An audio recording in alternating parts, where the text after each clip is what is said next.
Seigneur, pour ce moment précieux où tu nous agrées dans ta présence. Nous voici au devant de ton trône glorieux. Nous venons répandre nos cœurs dans ta sainte présence. Nous sommes venus auprès de toi pour recevoir de toi ce qui nous est utile pour la suite de la marche. Nous te prions, Père, dans le nom de Jésus. Parle-nous. Édifie-nous. Convainc nos cœurs. La Bible déclare, c'est poussé par l'esprit que les hommes ont parlé de la part du Seigneur. En ce moment particulier, Saint-Esprit, nous te laissons place. Viens siffloter dans nos oreilles. Change les logos en rime.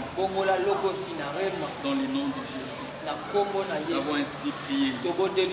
Est-ce que tu peux dire Amen avec nous? Amen. Est-ce que quelqu'un peut dire Amen de là où vous êtes? Merci de nous recevoir de là où vous êtes.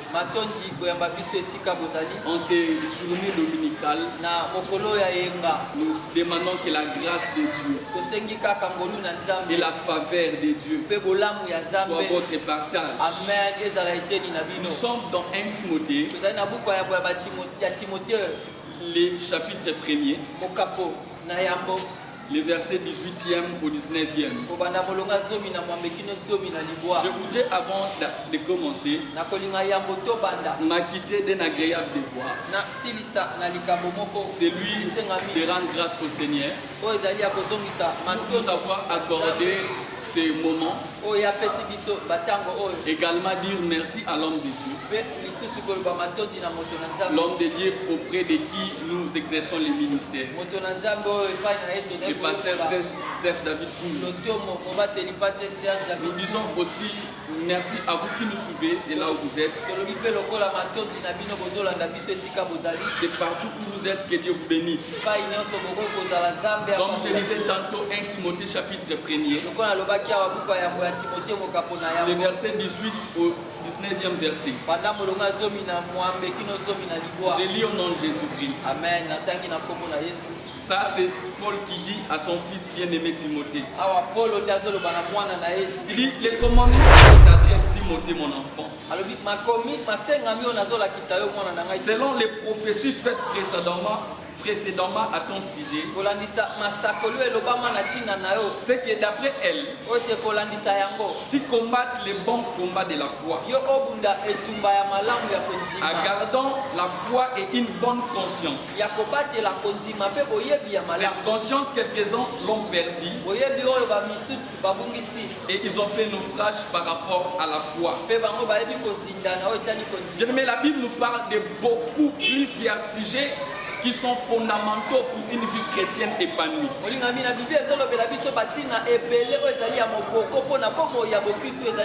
Au nombre desquels il y a aussi ce qu'on appelle la foi. Donc, ici, l'apôtre Paul est en train de rédiger une lettre à son bien-aimé fils Timothée, lui disant combat les bons combats de la foi. Les bons combats de la foi. C'est même ça le sujet que nous voulons développer avec vous. Il dit combat les bons combats de la foi. Ça paraît paradoxe. C'est un combat que l'apôtre Paul qualifie de bon. Alors que vous savez, vous et moi, que quand on parle de combat, une guerre, une bataille, quelque chose que l'homme n'aime pas.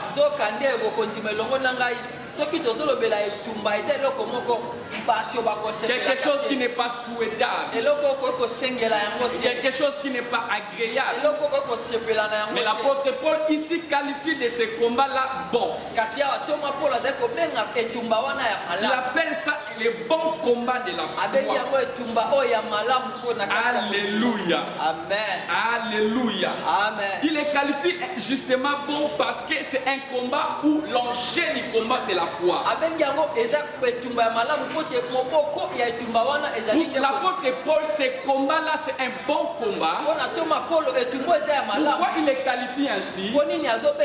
Parce que l'objet du combat, c'est la foi.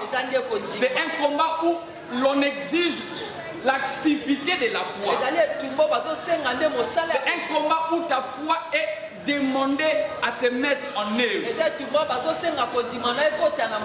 En effet, dans tout ce que Dieu nous dit, il y a toujours un écart criant.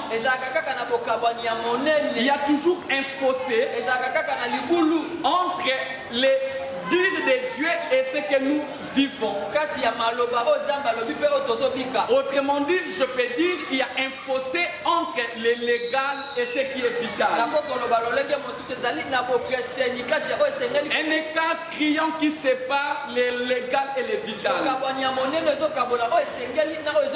Le légal, c'est ce que la Bible nous dit. Le légal, c'est la parole de Dieu sur nous. Comme l'apôtre Paul le dit bien à Timothée ici. Il dit ce que d'après elle, selon les prophéties que tu as reçues, selon ces prophéties, tu es appelé à combattre les bons combats de la foi. D'une part, il y a une parole qu'il a reçue. Et de l'autre côté, il y a ce que Timothée est en train de vivre. Mais vous remarquerez entre la prophétie et le vécu de Timothée, il y a un fossé, il y a un écart criant. Et c'est comme cela que l'apôtre Paul est en train de suggérer à son fils Timothée: tu dois combattre maintenant les bons combats de la foi. Les bons combats de la foi. Où ta foi doit être mise en exercice. Où ta foi doit être dans l'activité. Alléluia. Nous l'avons vu dans la vie de Simon-Pierre. La Bible dit quelquefois Jésus avec ses disciples.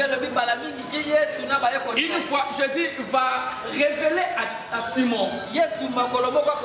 Il dit: Simon, Simon, le diable t'a réclamé pour te cribler comme le froment. Mais j'ai prié pour toi, pour que ta foi ne défaille point. Il dit: Simon, Simon. J'aime ce qui est dit ici. Jésus n'a pas dit Pierre, Pierre. Il dit Simon, Simon. Parce que le diable ne peut pas réclamer Pierre. Il ne peut réclamer que Simon. Parce que Simon n'est pas égal à Pierre. Simon, c'est la personne avant de rencontrer la personne de Jésus-Christ. Alléluia. Ça, ce n'est pas notre affaire.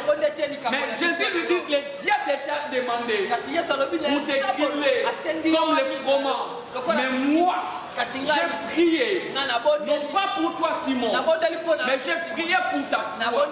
J'ai prié que ta foi ne défaille pas.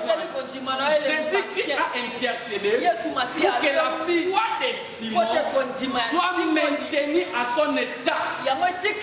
Quoi que le diable peut arriver à toucher Simon, quoi que le diable peut arriver à faire du mal à Simon, mais ça c'est pas le problème de Jésus.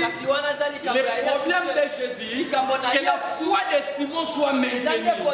Parce qu'avec la foi, quoi que le corps peut être touché, la foi peut te permettre à retrouver ce que tu as perdu. La foi peut te permettre à regagner des terres que tu as déjà perdu. Comme cela, Jésus-Christ va s'atteler à la foi de Simon. Alléluia.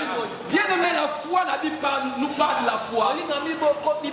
Il maintient quelques-uns trouvent élémentaire. Alors que la Bible nous fait voir que sans la foi, nul n'est agréable à Dieu. Jésus-Christ va dire plus loin dans les Écritures. La Bible plutôt, ce n'est pas Jésus qui passe, la Bible qui dit quand le Fils de Dieu reviendra, trouvera-t-il la foi? Bien-aimé dans le Seigneur, aujourd'hui, nous trouvons des églises bombées, des églises remplies, des gens finis en masse. Mais lorsque vous checkez, vous trouvez qu'il y a manque de foi dans les chefs de ceux qui fréquentent nos églises. Il y a un problème sérieux. Les gens viennent à Dieu, mais ils ne viennent pas pour la foi. Ils viennent sans avoir la foi. Alors la Bible nous dit, sans la foi, nul n'est agréable. Alléluia. Voilà pourquoi c'est une matière intéressante et spéciale. C'est quelque chose de capital, avoir la foi dans la marche chrétienne. La marche chrétienne, nous la commençons dans la foi, nous la cheminons dans la foi et nous la finissons dans la foi. J'aimerais dire à quelqu'un, s'il peut arriver que tu perds tout, mais rassure-toi que tu n'as pas perdu la foi. Si tu peux tomber malade, si tu peux perdre tes finances, rassure-toi une chose, que la foi tu les gardes encore, parce que la foi te permet de garder ta relation avec Dieu. Alléluia. L'apôtre Paul, dans Philippiens, lorsqu'il nous parle des armes spirituelles, il nous donne un arsenal des armes de Dieu. Il dit prenez par-dessus tout cela les boucliers de la foi. Il dit prenez par-dessus tout cela. Remettons les seigneurs. Je me dire à quelqu'un que les mots de la Bible ont tous leurs sens. Lorsqu'il s'agit de parler de la foi, il dit prenez par-dessus tout cela. Il voulait dire entre autres, tu peux avoir autre armure, mais lorsqu'il s'agit de la foi, ça devient une condition sine qua non. Parce que dans le combat de la vie, dans la bataille de la vie, tout ce qui est important à nous, la foi, c'est avoir la foi. Lorsque tu brandis la foi devant les diables ne résistent pas. Voilà pourquoi il est écrit, résiste-les par une foi ferme et il fuira loin de vous. Les diables ne fuient pas seulement la pierre de l'autorité. Les diables ne fuient pas parce que tu vas gêner. Les diables ne fuient pas parce que tu as donné l'offrande. Mais lorsque tu as une foi ferme, il ne pourra plus te résister. Je vais demander à quelqu'un qui me soit, quels que soient les problèmes qui t'accablent, quelles que soient les situations qui t'entourent, élève simplement le niveau de ta foi. Continue à croire à ces dieux. Dis à quelque chose pour lequel Dieu n'aime pas voir à nous, c'est les doutes, c'est l'endurcissement du cœur, c'est l'incrédulité. Bien aimé dans le Seigneur, lorsque les diables t'attaquent, ce que les diables visent, ils ne visent pas ce que tu as, ils ne visent pas ta santé, ils ne visent pas tes affaires, mais quand ils viennent t'attaquer, c'est que la visée de l'ennemi, c'est que ta foi soit touchée, parce qu'il sait, lorsque ta foi est défaillante, tu deviens vulnérable. Comme cela, l'apôtre va dire ici, prenez par-dessus tout cela les boucliers de la foi. Bien aimé dans le Seigneur, quand dans la bataille de la vie, tu fais usage de la foi, c'est comme un militaire qui a porté des gilets de balles. Ça dit, il même un projectile lancé par l'ennemi ne peut pas l'atteindre parce qu'il a avec lui un antiballe. C'est comme cela les boucliers.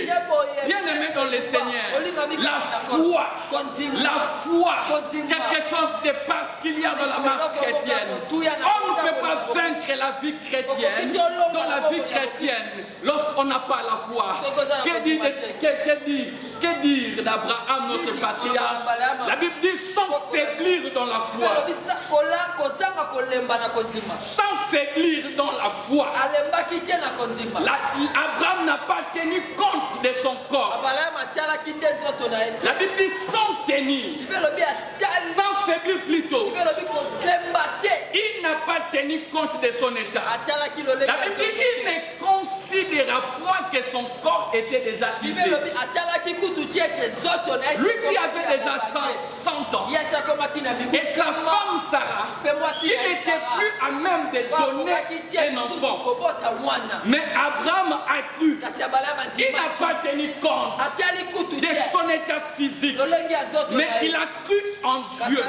Et cela lui fit imputé à justice. Bien-aimé dans le Seigneur, lorsqu'on se met à considérer ce qui nous entoure, lorsqu'on se met à considérer les situations macabres qui nous environnent, nous faisons naufrage à notre foi. Bien-aimé dans le Seigneur, ici il y a lieu de garder quelque chose que tu as reçu de la part de Dieu. C'est la foi. C'est avec elle que tu peux vaincre. C'est avec la foi que tu peux faire de grandes choses avec Dieu. Quand vous lisez Hébreux chapitre 11, la Bible nous donne une liste des hommes qui ont marché avec Dieu, qui ont fait des exploits. La Bible dit, c'est par la foi que les anciens ont obtenu des grands témoignages. Toi qui veux recevoir de Dieu un témoignage, tu as besoin de la foi. La Bible énumère un bon nombre de gens. J'aime toujours dire, cette liste que nous présente Hébreux chapitre 11 n'a jamais été exhaustive. Parce que la foi continue à agir jusqu'à ce jour. Même toi qui me suis, si tu peux faire usage de la foi, si la Bible était encore écrite jusqu'à nos jours, on peut inscrire ton nom sur les pages de la Bible. Parce qu'avec la même foi, tu peux obtenir des grands témoignages de la part de Dieu. Élève le niveau de ta foi. Élève le niveau de ta foi, parce que c'est avec elle que tu peux vaincre. La Bible dit, nous ne marchons pas par la vie. Nous marchons par la foi. Nous ne marchons pas par la vie. Nous marchons par la foi. Abraham n'a pas considéré. Lorsque tu as les yeux fixés sur son état, fixés sur ton état, tu vas défaillir dans la marche. Mais quand tu as les yeux fixés sur l'invisible, c'est alors que tu peux aller puiser dans l'invisible. Alléluia. Autrement dit, la foi, c'est compter sur la grâce de Dieu.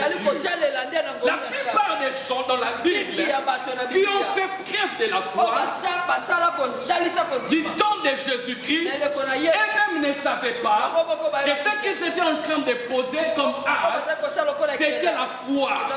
C'est Jésus au contraire qui qualifiait leur acte comme étant la foi.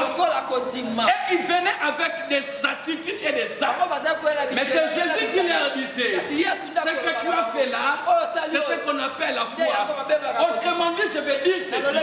Lorsque tu as les yeux fixés sur la grâce de Dieu, au retour, Dieu lit en toi la foi. Bien-aimé dans le Seigneur, ne compte pas sur tes capacités, ne compte pas sur tes avoirs, ne compte pas sur tes relations, ne compte pas sur ce que tes yeux peuvent voir. Si tu peux compter sur la grâce de Dieu, Dieu lira en toi la foi, comme cela que tu peux recevoir de Dieu. Je vais dire à quelqu'un, lorsqu'on n'a pas la foi, on ne reçoit rien de Dieu. La foi, c'est la carte d'accès dans la présence de Dieu pour recevoir de lui. Celui qui n'a pas la foi ne peut recevoir rien de Dieu. Alléluia.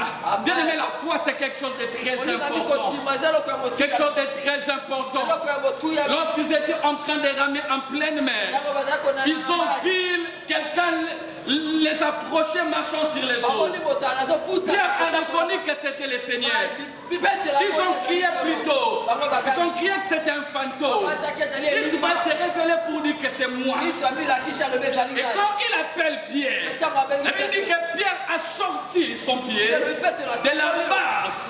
Il l'a posé sur la mer et le miracle a commencé. Bien-aimé dans le Seigneur, comme par la foi, tu prends l'option de rejoindre le Seigneur. C'est là où se fait le miracle. Quand tu prends l'engagement, quand tu prends l'option par la foi de sortir les pieds de la barque, de se diriger vers le Seigneur, c'est alors que le miracle peut naître. La Bible dit que Pierre a marché comme le Seigneur sur l'eau, mais aussi longtemps il avait les yeux fixés sur le Seigneur. Le miracle était toujours d'actualité. Mais quand il a levé les yeux sur le Seigneur, il regardait les circonstances autour de lui. Il avait les yeux sur l'eau qui était agitée. Alors qu'il a commencé à se noyer. Bien-aimé dans le Seigneur, il est grand temps. Il est grand temps de faire usage de la foi. Parce qu'il y a des choses que Dieu a dit. Il y a des choses que Dieu a dit. Comme il a dit à Timothée, des prophéties que tu as reçues, des prophéties que tu as reçues, que d'après elles tu dois combattre les bons combats de la foi. Toi qui m'entends parler ce matin, je t'appelle à combattre les bons combats de la foi.